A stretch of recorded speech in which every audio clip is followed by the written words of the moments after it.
한 말씀 열왕기하 7장 1절로 9절 말씀을 가지고 희망을 통한 역사적 사건, 이 제목으로 말씀의 은혜를 나누겠습니다. 기독교는 희망의 종교입니다.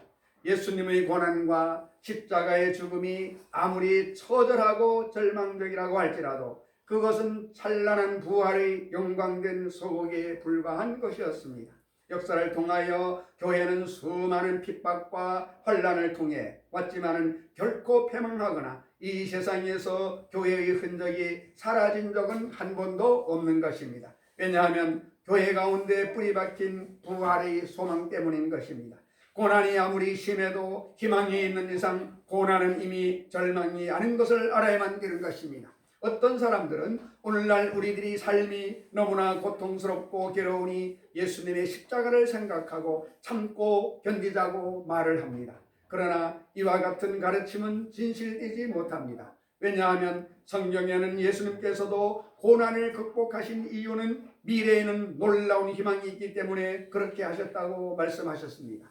히브리서 12장 2절에 믿음의 주요 또 온전케 하시는 이인 예수를 바라보자. 저는 그 앞에 있는 즐거움을 위하여 십자가를 참으사 부끄러움을 개의치 아니하시더니 하나님 보좌 우편에 앉으셨느니라고 말씀하고 있습니다. 예수님 자신도 미래에 있는 희망, 그 기쁨이 있었기 때문에 십자가의 고난을 능히 참을 수가 있었다고 말씀하신 것입니다. 그러므로 예수님께서는 부활하셨기 때문에 우리들이 당하는 모든 고난 속에는 부활의 희망이 꽉 들어차 있습니다. 코로나19가 아무리 극심한다고 해도 예수 믿는 우리들에게는 이미 부활의 희망이 이 코로나19 속에 꽃펴나고 있음을 믿으시기를 바랍니다. 우리는 고난 속에서도 눈을 들어 내일에 다가올 희망을 줄기차게 바라보아야만 되는 것입니다. 이것이 참된 신앙인 것입니다. 이와 같은 신앙이 있을 때에 하나님께서는 그 희망을 통하여 기적을 베풀어 주시는 것입니다. 오늘 제가 여러분께 드릴 이 역사적인 한 사건은 희망이 얼마나 중대하다는 것을 우리에게 보여주고 있는 사건인 것입니다. 옛날 이스라엘의 사마리아 성이 아람 왕 베나닷의 대군대의 포위를 당하고 말았습니다. 아람 왕 베나닷은 대군사를 거느리고 사마리아 성을 첩첩히 둘러쌌습니다. 그리고 하루가 지나고 한 주가 지나고 한 달이 지나도 군대를 풀 생각을 하지 않는 것입니다. 성 안에는 굶주림이 가득 찼습니다. 비축한 양식이 다 떨어지고 이제는 물까지 떨어지게 되었습니다. 얼마나 굶주림이 심했던지 나귀 머리나 심지어는 비둘기 똥까지라도 양식으로 거금의 거래가 되고 있었습니다. 그런데 하루는 임금님이 성 위를 걸어가고 있는데 한 여인이 뛰어나와서 왕이여 왕이여 이 문제를 해결하여 주소서 그렇게 외쳤습니다. 왕이 말하기를 내가 무엇으로 해결할 수 있느냐? 쌀이 있느냐? 돈이 있느냐? 그러나 그 여인이 말하기를 내 사연은 이러합니다. 우리 이웃과 함께 너무나 배가 고파서 오늘은 너희 아들을 잡아서 먹고 내일은 우리 아들을 잡아서 먹자 그렇게 약조를 했습니다. 그래서 제가 제 아들을 내어놓아서 잡아서 삶아서 우리끼리 나누어 먹었습니다. 오늘은 이웃의 아들을 먹을 차례인데 이웃이 그만 그 아들을 감춰놓고 내어놓지 않는 것입니다. 이 문제를 해결하여 주옵소서. 왕이 이 말을 듣자 그것은 가슴을 치고 옷을 찢었습니다. 그리고 그는 왕궁에 들어가서 자기의 신하를 불러서 말했습니다. 이 나라에 선지자가 있느냐? 이미 여호와 하나님께서는 우리를 버렸으므로 선지자 따위는 필요 없지 않느냐? 엘리사를 찾아서 그 목을 베어라. 왕은 처절하게 절망을 했습니다. 그리고 그는 잡히자고의 심정에 빠져버리고 마른 것입니다. 그래서 왕의 사자들이 엘리사를 죽이려고 엘리사의 집에 찾아와서 갔을 때에 엘리사는 이미 하나님의 성령으로 감동되어서 그 왕이 사자를 보내어서 자기를 죽이러 오는 것을 보고 알고 있었습니다. 그래서 엘리사가 하는 말이 빨리 대문을 잠그어라. 저 살인자가 나의 목을 베려고 그의 신하를 보낸 것이 아닌가? 얼마 있지 않다가 대문을 두드리면서 문을 열라고 고함 치는 소리가 들렸습니다. 우리는 왕이 보낸 사자로서 엘리사의 목을 베러 왔노라. 그때 엘리사는 절망의 강을 건너 위대한 희망의 메시지를 선포하였습니다. 열왕기하 7장 1절에 보면은 엘리사가 가로되 여호와의 말씀을 들을지어다. 여호와께서 가라사대 내일 이맘때에 사마리아 성문에서 고운 가루 한 스아에 한 세겔을 하고 보리 두 스아에 한 세겔을 하리라 하셨느니라. 오늘말로 바꿔 말하면은 예를 들어서 밀가루 한 말에 1,000원 보리 두 말에 1,000원 하리라. 사람의 생각으로 도저히 꿈꿀 수 없는 환경인 것입니다. 나귀머리나 비둘기똥이 거금으로 거래되는 그 상황에서 밀가루가 또 보리가 그렇게 헐값으로 사마리아 성문에서 팔리리라고 예언한 그 엘리사의 예언을 믿을 사람이 어디에 있겠습니까? 그것도 한 달 후가 아니고 1년 후가 아니라 바로 내일에 이러한 일이 일어나리라는 거대한 희망을 그는 선포를 했습니다. 그러자 왕이 보낸 왕의 국무총리가 그 엘리사와 사람들 앞에서 그는 말하기를 하나님이 하늘에서 창을 내신들 이런 일이 있을 리가 없다. 그것은 육신을 가진 사람으로서는 정상적인 말인 것입니다. 이상적인 인간으로서는 정상적인 말인 것입니다. 도저히 상상을 초월한 것이었습니다. 그러나 그때에 이 절망의 신앙을 주장한 자에 대해서 엘리사는 준엄한 심판을 내린 것입니다. 엘리사는 말하기를 내가 내 눈으로 보리라 그러나 그것을 먹지는 못하리라 하니라. 하나님께서는 좌절과 절망에 처했을 때 엘리사를 통하여 위대한 희망을 전파한 것입니다. 엘리사는 바로 희망의 신앙을 전파한 사람입니다. 그러나 거기에서 그 희망을 받아들이지 않고 절망의 신앙을 주장한 것에 대해서는 하나님께서는 여지없이 준엄한 심판을 내리시는 것입니다.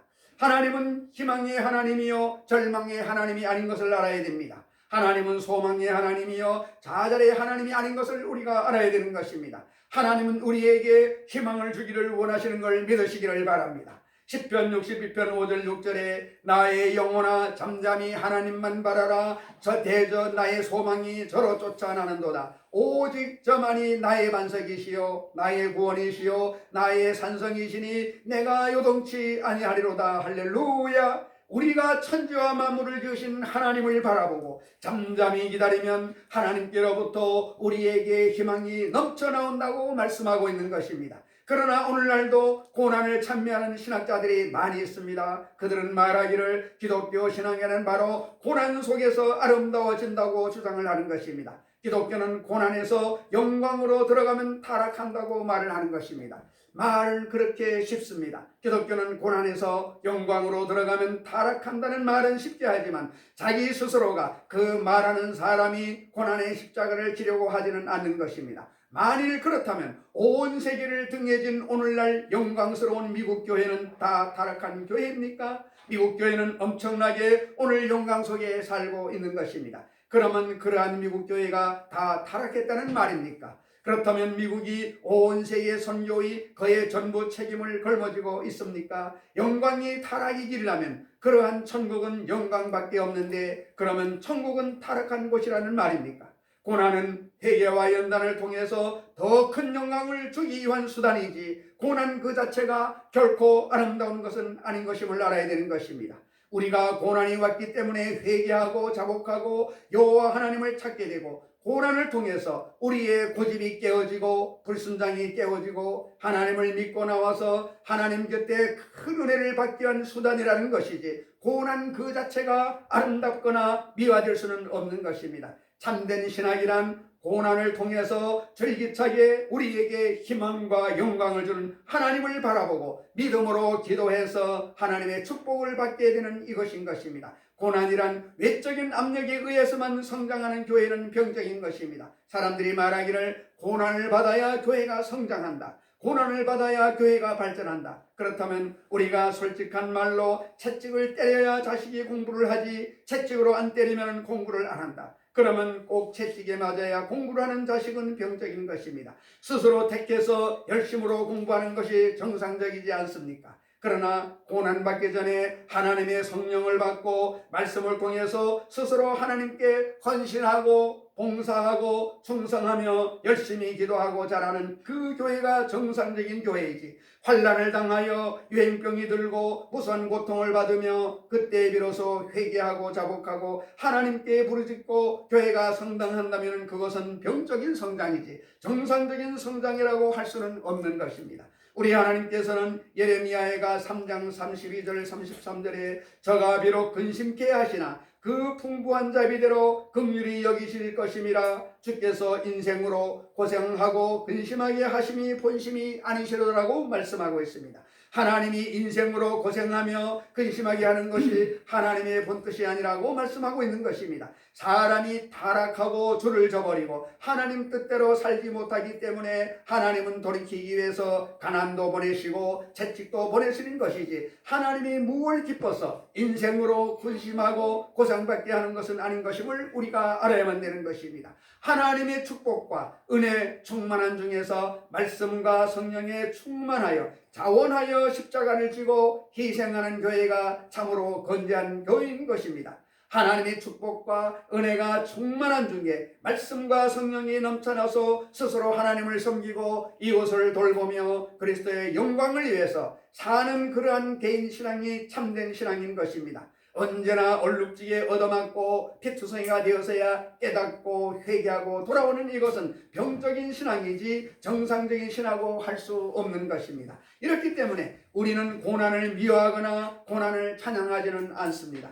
인생에는 고난이 필요 없는 것은 아닙니다. 왜냐하면 인간은 언제나 자만하고 교만하고 오만하며 자행자제하며 육신의 정욕과 안목의 정욕과 세상을 따라 타락하기 때문에 하나님께서 고난을 보내사 우리를 깨닫게 하고 회개하게 하고 깨우치게 하는데 한 수단으로서 필요한 것이지, 그러나 고난 그 자체가 목적이 아닌 것을 우리가 알아야만 되는 것입니다. 하나님께서 원하시는 것은 우리에게 희망을 주고 우리에게 축복을 주는 것이 소원인 것을 알아야만 되는 것입니다.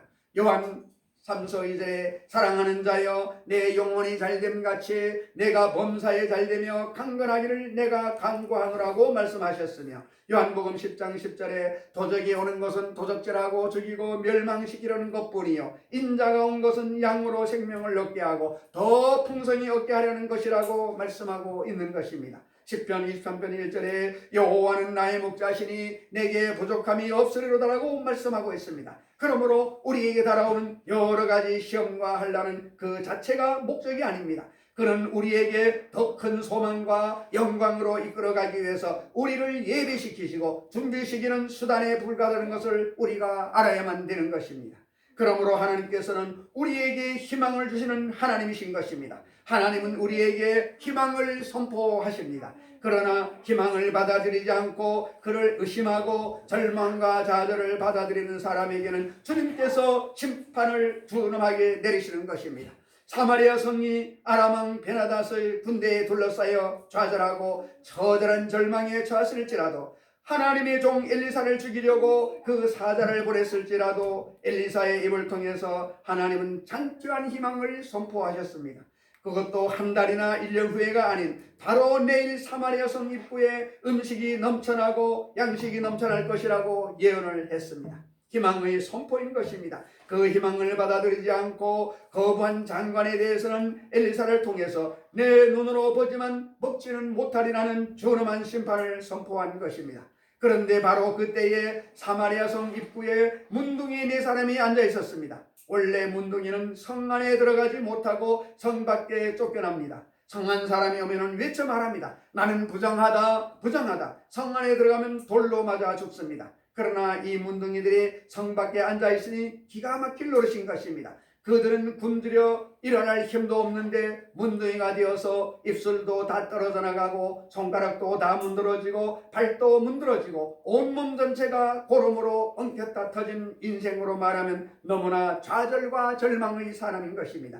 배고픈 것만 절망이 아니라 그 존재 자체가 온몸이 썩어져 들어가 희망이라고는 실낼 만큼도 없는 그런 문둥이 4사람이 사마리아 성문에 앉아서 그들은 서로 위로를 하고 있는 것입니다. 자, 우리가 여기 앉아서 숙명으로 고난이 우리 운명이라고 생각하고 있으면 우리는 이대로 죽을 것이다. 우리가 억지로 사마리아 성으로 들어간다고 할지라도 그 속에는 굶주림이 꽉 들어차 있어서 얻어먹지도 못할 것이고 우리는 돌에 맞아 죽을 것이다. 그러면 우리는 어떻게 할 것이냐? 우리는 여기에서 좌절하고 절망하고 죽음을 숙명으로 삼고 앉아서 죽을 때까지 기다릴 것이냐? 그렇지 아니하면 우리 희망을 향해서 전진할 것이냐? 희망이라고는 저 아람 군대밖에 없다. 아람 군대에는 먹을 것과 입을 것이 많다. 그러나 우리가 그리로 간다고 우리를 살려놓을 보장은 없다. 그러나 아무리 죽음이 있다고 할지라도 그 속에는 희망이 있다. 똑같이 죽음이 있지만 사마리아 성 안에 들어가서는 희망이 없다. 그것은 끝없는 굶주림과 좌절과 절망이다.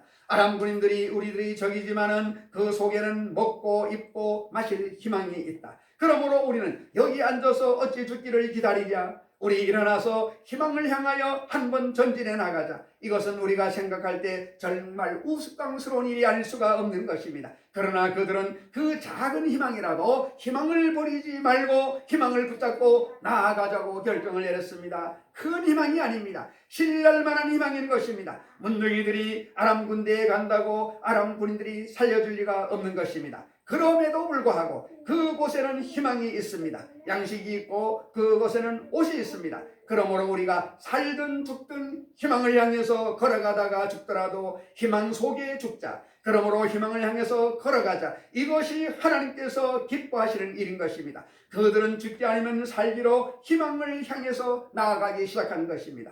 예레미야서 29장 11장 13절에 보면은 나 여호와가 말하노라 너희를 향한 나의 생각은 내가 아나니 재앙이 아니라 곧 평안이요 너희 장래에 소망을 주려는 생각이라. 너희는 내게 부르짖으며 내게 와서 기도하면 내가 너희를 들을 것이요 너희가 전심으로 나를 찾고 찾으면 나를 만나리라고 말씀하셨습니다. 우리에 대한 하나님의 생각은 재앙이 아니요 평안인 것입니다. 장래의 소망을 주려는 생각이 바로 하나님의 생각인 것을 알아야만 되는 것입니다. 그렇기 때문에 이 네 사람의 문둥이가 실만한 희망이지만 희망을 향해서 전진해 나가고자 할 때에 하나님은 이 네 사람의 문둥이를 사용해서 이스라엘을 구출하기로 작정하시는 것입니다. 사마리아 성에 있는 위대한 학자들을 통해서 변절자를 통해서 혹은 군대를 통해서 그렇지 않으면 은이나 금을 통해서 이스라엘을 구원하려고 한 것은 아닙니다. 작은 희망이라도 희망을 부여잡고 전진하는 그 문둥이를 통해서 하나님이 이스라엘을 구원하기로 결정하신 것입니다. 하나님이 문을 열어놓으면 닫을 자가 없고 닫아놓으면 열 자가 없는 것입니다. 하나님은 하나님이십니다. 전지전능 무소부재하십니다. 하늘과 하늘을 지으셨으며 땅과 바다와 그 가운데 모든 것을 다 지으신 전지전능 무쇠하신 하나님 것을 믿어야만 되는 것입니다. 하나님이 움직이시면 천지가 진동을 합니다. 그러나 이 하나님은 신랄만한 희망을 가지고 비틀거리며 일어나는 문둥이들을 택해서 사용하기로 작정하시는 것입니다. 우리의 신분이 아무리 천하고 우리가 보잘것없는 인간이라도 하나님은 절망한 군인들을 쓰지 않습니다. 절망한 학자들을 쓰지 않습니다. 비관하는 지도자들을 사용하지 않습니다. 보잘것없는 사람이나 희망이 있는 사람을 하나님이 사용하여 주시는 것을 우리가 알아야만 되는 것입니다. 시편 146편 5절로 7절에 이렇게 말하고 있습니다. 여호와 자기 하나님에게 그 소망을 두는 자는 복이 있도다. 여호와는 천지와 바다와 그 중에 만물을 지으시며 영원히 진실함을 지키시며 압박타는 당을 위하여 공의로 판단하시며 줄인 자에게 식물을 주시는 자로다. 여호와께서 갇힌 자를 해방하시며 하나님께 희망을 둬야만 되는 것입니다. 그래서 내 문둥이가 황혼에 서서 일어났습니다. 발가락이 떨어져 나갔으니 참 걸을 수가 없습니다. 몸의 균형을 잡을 수가 없습니다. 네 사람이 팔과 팔을 끼고 희망을 향하여 그들은 걸어가기 시작하는 것입니다. 한 사람이 무너지면 네 사람이 다 함께 자빠지는 것입니다. 한 사람이 주저앉으면 네 사람이 다 그 자리에 주저앉습니다. 넘어지면 서로를 격려를 하는 것입니다. 일어나라 일어나라, 우리는 희망을 해서 살아야 되지 않겠느냐. 가다가 넘어져서 앉으면 앉으면 어떻게 하냐. 일어나라, 앞으로 전진해 나가야 되지 않겠느냐. 우리가 희망을 가지고 살아야 되지 않겠는가. 그러나 놀랍게도 그 네 사람이 팔을 잡고 가는데 사람 눈에 보이지 않는 또 한 분이 거기에 같이 팔을 잡고 가는 것입니다. 하나님의 아들 예수님이 함께한 것입니다. 사람들이 보기에는 네 사람이 행진하는데 실제로 하나님이 보기에는 제 다섯 번째 사람 우리 주 예수께서 함께 행하시는 것입니다. 우리가 세상을 살아갈 때에 힘들고 어려울 때 광야만 바라보면 낙심할 수가 있는 것입니다. 나만 이렇게 외로운가 그럴 수가 있습니다. 이럴 때 여러분이 기억해야 될 것이 있습니다. 오늘 문둥이 4명이 가는데 육으로는 4명이지만 영적으로 바라보게 되면 제 다섯 번째 사람 우리 주 예수님이 함께 한다는 것입니다. 그렇기 때문에 개인이나 기업이나 국가나 어디든 간에 이것을 볼 수 있는 눈이 있는 사람들은 올라가는 것입니다. 그러나 환경만 바라보고 두려워 떠는 사람들은 주님이 쓰지 않는 것입니다. 희망이 있는 곳에는 하나님이 와서 함께 하시는 것을 믿으시기를 바랍니다. 절망하는 자에게는 하나님께서 함께하지 아니하는 것입니다. 하나님이 함께하여 걸어가니 그들이 넘어질 때에 그 넘어지는 소리를 하나님이 증폭시키심에 거대한 전차밖에 굴러가는 소리로 들리게 했습니다. 그들이 서로 격려할 때에 천지를 진동하는 군인들이 서로 격려하며 앞으로 나아가자는 소리가 들리게 만들었습니다. 아람 사람이 황혼에 저녁을 지어놓고 밥을 먹으려고 하는데 갑자기 거대한 전차바퀴 소리가 들리고 대군대의 진행하는 소리가 들려온 것입니다. 문둥이들이 자빠지니까 그 소리를 완전히 온 군인들이 진격해 오는 소리로 들리게 하나님이 만드신 것입니다. 하나님께서 같이 하심으로 적은 것을 크게 증폭시키신 것입니다. 그들이 간담이 서늘해졌습니다. 야, 이스라엘 왕이 우리를 치려고 햇사람이나 애굽 사람에게 돈을 주고 용병을 동원했는가 보다. 저들이 우리를 사면에 포위하고 달려오는구나. 이 요란한 소리를 보라. 달아나자. 우리 목숨을 위해서 달아나자. 그들은 짓던 밥을 그대로 내버려두고 나귀를 묶어놓은 채로 무기를 내어 던지고 맨발 벗고, 어떤 사람은 너무 빨리 뛰다가 허리춤이 내려와서 옷을 다 벗어버리고 걸음아 날 살려라 의복을 온 거리에 내던져버리고 도망을 쳐버리고 마른 것입니다. 네 사람의 문둥이가 진까지 와보니 천막은 그대로 있고 짐승들은 모두 그대로 있는데 사람은 한 명도 보이지 않는 것입니다. 그들은 진 속에 들어가서 희희낙낙하고 배부르게 먹고 옷도 갈아입고 금과 은을 훔쳐서 감추고 그러다가 하는 말이, 이날은 좋은 날이라. 우리가 이날에 우리끼리만 즐거워하다가는 해가 뜨는 날에는 우리에게 벌이 있을 것이다. 빨리 가서 우리가 왕궁에 이 사실을 알리자. 그들은 뛰어갔습니다. 왕궁에 가서 그 사실을 알림에 왕궁에서 첩병을 불러서 조사를 해본 적 모두 다 달아나고 한 사람도 없는 것을 확인했습니다. 그래서 사람들이 나와서 아람진을 공략해가지고 오매 그 이튿날 아침에 성문에서 얼마나 밀가루와 보리가 넘쳐났던지, 밀가루 한 쏴에 한 세겔, 보리 두 쏴에 한 세겔, 그래서 모든 사람들이 배불리 먹게 된 것입니다. 엘리사의 희망의 선포와 내 문둥이의 희망을 향한 행진이 상상을 초월한 구원의 축복을 가져오게 된 것입니다. 이 위대한 승리와 축복은 희망을 위한 것이었습니다. 희망이 없을 때는 하나님이 역사하지 않는 것입니다. 여기에 엘리사의 장엄한 희망에 대한 선포와 문둥이 네 사람의 가장 처절하고 좌절할 수밖에 없는 처지에서도 신랄만한 희망을 가지고 희망을 향하여 전진해 나갈 때 하나님께서 함께하여 주셔서 상상을 초월한 구원과 축복을 가져오게 된 것입니다. 우리가 코로나19로 말미암아 우리 정부나 우리 기업이나 우리 노동자나 농민이나 소심이나 희망의 등불이 꺼져가고 있습니다. 우리 한국 전 경제에 치명적인 타격을 가져옵니다. 우리나라뿐만이 아닙니다. 온 세계가 지금 비상에 걸려 있는 것입니다. 이것은 과학적으로 총기로 핵으로도 안 되는 것입니다. 이 하나님께서 코로나19라고 하는 걸 가지고 하나님이 복을 주었는데 하나님을 섬기고 어려운 사람을 돌보는 것이 아니라 그것으로 육신의 쾌락을 위하여 자기 자랑을 위하여 쓰기 때문에 하나님이 심판의 코로나를 보낸 것입니다. 그렇기 때문에 강대국 미국이라 하더라도 유럽이라 하더라도 손 하나 쓸 수가 없는 것입니다. 어제 뉴스에 보니까는 이제 한 며칠 있으면 러시아에서 시제품이 나온다라고 나오고 있는 것입니다. 무엇입니까? 하나님께서 하시는 것을 알아야 됩니다. 성경은 말합니다. 참새 한 마리도 하나님의 뜻이 아니면 떨어지지 않는다고 말하는 것입니다. 우리가 앉고 일어서는 것도 주님의 뜻이 있는 것입니다. 그렇기 때문에 우리가 살아가면서 육의 눈으로 바라보지 말고 영의 눈으로 바라보면서 하나님의 뜻이 무엇인가를 아는 지혜가 열리기를 주의 이름으로 축원합니다. 오늘 아침에 우리 서수능력자를 모시러 시흥 갔다 오는데 그동안에 서울에만 있었는데 시흥에서 올라오는데 보니까는 은행나무가 노랗게 발달했는데 신기한 것은 햇빛을 많이 보는 은행나무는 너무 노랗게 아름다운데 햇빛을 덜 본 것은 아직까지 파란색이 있는 거예요. 그리고 내려가는데 공사하느라고 차선을 막아서 한 대씩 보내는 거예요. 시간은 지나가는데 하나님 10시 반까지 교회 도처에서 찬송을 해야 됩니다. 이 길이 뚫리게 해주세요. 기도를 했습니다. 기도했더니만 알게 모르게 차가 한 대 두 대 빠져나가는 거예요. 그래가지고 예정 시간보다도 10분 빨리 도착하게 됐습니다. 또 왔는데 이 길가에 트럭을 딱 세워놓고 이삿짐을 싣고 있는 거예요. 난리 났어. 극장을 먼저 들어가세요 하고 쓰는 내려가지고 그 다들이간 골목에서 짐을 내려오면서 다행히 그 사람들이 짐을 하나만 실어놓고 차를 빼주기 때문에 들어오게 된 것입니다. 자, 이 모든 것은 하나님이 우리의 일거수일투를 보고 있는데 기준은 무엇입니까? 희망이 있는가? 절망이 있는가? 여러분 이 시간에 주님 와서 물을 때 여러분 뭐라고 대답하시겠습니까? 주님, 저는 희망이 있습니다. 이런 사람을 쓰는 걸 믿으시기를 바랍니다. 그렇기 때문에 환경을 바라보고 비틀거리면 안 되는 것입니다. 과연 내일에 희망이 있을까? 과연 우리가 살아갈 수가 있을까? 우리를 이끌어 나아갈 국회를 쳐다보고 있는 국민들 전체는 가슴을 치고 탄식을 하는 것입니다.